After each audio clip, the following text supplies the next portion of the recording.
Pernah gak sih kamu lihat balon yang bisa terbang ke langit? Terus kamu penasaran, kok bisa ya? Padahal kelihatannya cuma diisi udara. Nah, rahasianya ada pada satu unsur kimia yang bernama helium. Di video kali ini kita bakal bahas peran besar dari sebuah gas yang ringan di tabel periodik.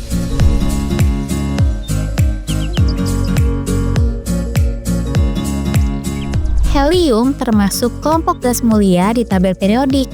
Disebut gas mulia karena dia bersifat tidak reaktif. Sifat inilah yang bikin helium jadi gas yang aman dan juga stabil. Hal sederhana yang sering kita temukan yaitu balon terbang. Udara di sekitar kita terdiri dari campuran gas. Salah satunya adalah nitrogen dan juga oksigen. Tapi helium berbeda. Helium jauh lebih ringan dari udara. Bahkan lebih ringan dari oksigen dan nitrogen. Karena itu, kalau balon diisi helium, berat balonnya jadi lebih kecil dari berat udara di sekitarnya. Akibatnya, balon pun terangkat ke atas.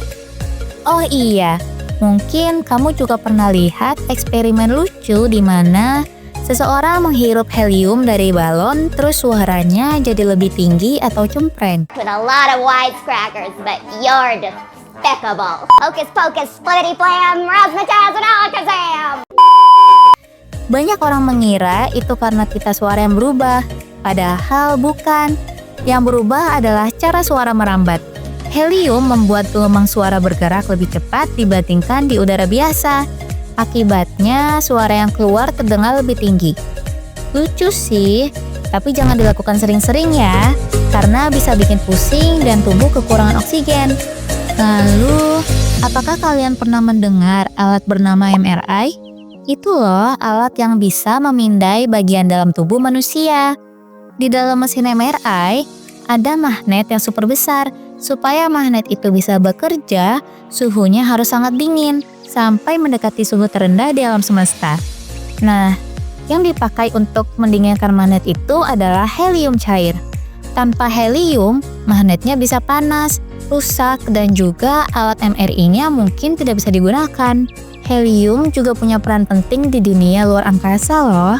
Gas ini dipakai di roket dan juga di satelit.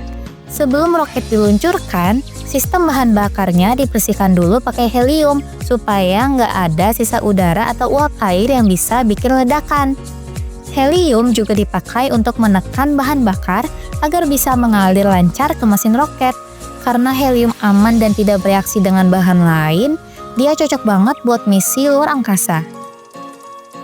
Di matahari, helium terbentuk dari gabungan atom-atom hidrogen lewat proses yang disebut fusi nuklir.